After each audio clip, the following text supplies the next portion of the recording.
बताओ हिंदुस्तान में क्या हालात है।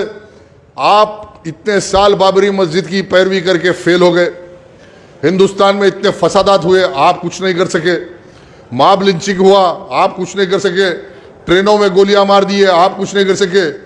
दुनिया उन्हीं की जबान में समझती है जो ताकत की भाषा समझाता। इतना जुल्म हो रहा और आप सिर्फ एक ही तावीलात पे तावीलात, और जितना संघ परिवार का मीडिया है उस मीडिया चैनल पे आना, गुफ्तगू करना और भाग जाना, यह क़ियादत नहीं है। जिद की इंतहा है कि बस बोकसिंग करो, हरा डालो।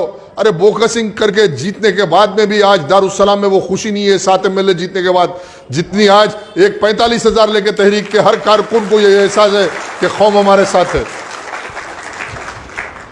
अरे 7 MLA अगर मेरे तहरीक के होते तो तेलंगाना की गवर्नमेंट में एजेंडे को डिफाइन करता कि मैं जैसा बोलूं गवर्नमेंट चलती, वो हालात पैदा कर देता।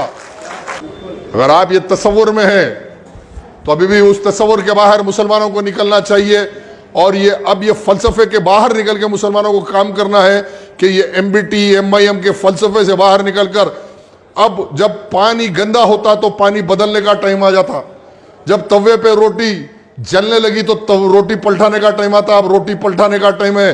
हिंदुस्तान में एक ताकतवर रुकने पार्लियामेंट और हिंदुस्तान के मुसलमानों के साथ साथ इस मुल्क की दिगर अपनाए वतन जो सेकुलरिज्म में और साझेदारी मुसलमानों से चाहता, वैसे लोगों के साथ हिंदुस्तान में एक अच्छे हुकूमत को कायम करने के लिए आपको और हमको एक इनखिलाब की जरूरत है। वो इनखिलाब हैदराबाद से आएगा। अब कह रहे हैं कि कौन लड़ता, कैसे लड़ता। अरे हम तो इतने इलेक्शन लड़के आए, हमारा क्या कर लिए।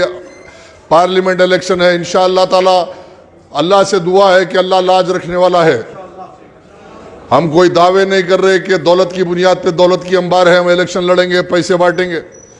आफरीन है वो नौजवान बच्चे, मैं उनके लिए रात दिन दुआ करता हूँ। वो बेबस मुसलमानों के लिए दुआ करता हूँ कि कैसा इलेक्शन लड़े वो अल्लाह को मालूम, कैसा लड़े इलेक्शन। अरे पेट्रोल नहीं था तो गाड़ियां ढकल ढकल के आए, खाने को नहीं था तो घर को जाके खाना खा के आके फिर काम करे, अपने घरों का काम करे। और कुछ लोग साहिब इस्तिताअत थे, वो जल्दी जाते, कुछ लेके आते, खिलाते, कारकुनों को खिलाते। ऐसे इलेक्शन लड़ा गया और इनखिलाब ऐसे ही आता। इनखिलाब का अगर सबसे अव्वलिन निशानी ये है कि जब तकलीफ में आदमी उठ खड़ा होता और अज़ाइम पैदा हो जाते, वो अज़ाइम ही दुनिया में गालिब होते, उसका इनाम इनखिलाब है। आज मेरी गुजारिश है कि अभी भी वक्त नहीं गया, महासभा करो, इंतशार की बातें छोड़ो, ये छिचोरे किस्म की गुफ्तगू करना, लोगों को गुमराह करना। अरे बताओ हिंदुस्तान में क्या हालात है।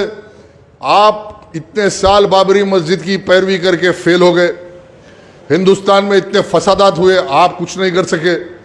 मॉब लिंचिंग हुआ, आप कुछ नहीं कर सके। ट्रेनों में गोलियां मार दिए, आप कुछ नहीं कर सके। दुनिया उन्हीं की जबान में समझती है जो ताकत की भाषा समझाता। इतना जुल्म हो रहा और आप सिर्फ एक ही तावीलात पे तावीलात, और जितना संघ परिवार का मीडिया है उस मीडिया चैनल पे आना, गुफ्तगू करना और भाग जाना, यह क़ियादत नहीं है। आज आपको भी सफबंदी करना होगा, बल्कि जब हैदराबाद से स्टार्ट होगा ये इनकलाब तो सारे हिंदुस्तान में सफबंदी होगी। हम किसी हिंदू भाई के खिलाफ या किसी कौम के खिलाफ, किसी के मजहब के खिलाफ नहीं है। हम इस मुल्क में हिंदुत्व के नाम पे जो दहशतगर्दी हो रही, जो गुमराह किया जा रहा अक्सरियती तबके को, आज बड़े बड़े हिंदू लीडर है जो आज बीजेपी से लड़ रहे। इंडिया ब्लॉक के नाम पे आप देखो, कहीं नीतीश कुमार है तो कहीं लल्लू प्रसाद है तो कहीं अखिलेश है तो कहीं ममता है, ये तमाम बीजेपी के खिलाफ खड़े हुए हैं। हम तो अक़लियत है और हम साझेदारी चाहते हैं उन अच्छे लोगों से। आप भी हैं महल्ले में, अगर किसी से दोस्ती करे तो किससे करते भाई, महल्ले के कोई अच्छे लोगों से ताल्लुकात रखते, निस्बत करे तो अच्छे ख़ानदान में निस्बत करते। वैसे ही हिंदुस्तान में हम भी अगर किसी से ताल्लुकात और रिश्ता पैदा करना है तो हिंदुस्तान में अच्छे लोगों से, अच्छे तबकों से पैदा करके अच्छा माहौल पैदा कर सकते हैं हिंदुस्तान में। ये नहीं कि आपका सिलसिला एक है कि सारे हिंदुस्तान में हेलीकॉप्टर में फिर रहे, तमाशा तमाशा करे। क्या हासिल हुआ बताओ 10 साल के अंदर असदुद्दीन ओवैसी ने? हिंदुस्तान की सियासत में क्या हासिल किया? कोई तर्जिया करके बताओ मेरे को, कहीं कामयाब हुए क्या इंडिया के अंदर? कामयाब तो होना दूर की बात, सिर्फ बीजेपी को ताकतवर बनाए, बीजेपी को मुस्तहकम बनाए। आज मैं नहीं कर रहा हूं, हिंदुस्तान के चप्पे चप्पे से मुसलमानों का ये तर्जिया है। अभी हैदराबाद की गली कूचों तक ये बात आ गई। हम याकूतपुरे में इलेक्शन में फिर रहे, बड़े मोअज़्ज़िज़ लोग निकल के बोल रहे कि हाँ यकीनन ये बीजेपी का पसपर्दा काम कर रहा, पसपर्दा बीजेपी का काम कर रहा है। ये मेरा इल्ज़ाम नहीं है, अब कौम का ओपिनियन है, ये मुसलमानों का ओपिनियन है।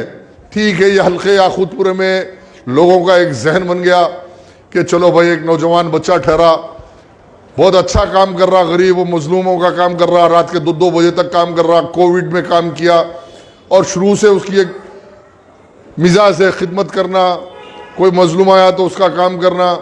और अल्लाह ताला एक माहौल पैदा कर दिया सोशल मीडिया के ज़रिए, साहिब इस्तेदाद लोगों से अपील करते ही अकाउंटों में पैसे डाल रहे, कई बच्चों की तालीम हो जा रही, कई परेशान हाल बीमार लोगों के इलाजा हो जा रहे, कई लोग मखरूज है, कर्ज़ों में है, कई माँ बहनें आज रोज़गार से परेशान है, तो किसी को सीविंग मशीन है, कुछ है, हो रहा काम हो रहा, एक समाजी काम हो रहा, समाजी सतह पे अच्छा काम हो रहा।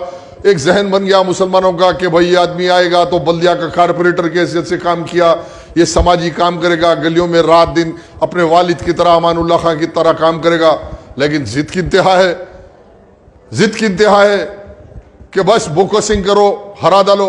अरे बोकसिंग करके जीतने के बाद में भी आज दारुस्सलाम में वो खुशी नहीं है 7 MLA जीतने के बाद, जितनी आज एक 45,000 लेके तहरीक के हर कारकुन को ये एहसास है कि कौम हमारे साथ है। अरे 7 MLA अगर मेरे तहरीक के होते तो तेलंगाना की गवर्नमेंट में एजेंडे को डिफाइन करता कि मैं जैसा बोलूं गवर्नमेंट चलती, वो हालात पैदा कर देता। असेंबली में बेवा की फरियाद अकबरुद्दीन ओवैसी 10 साल तो कुछ नहीं बोले बाबा,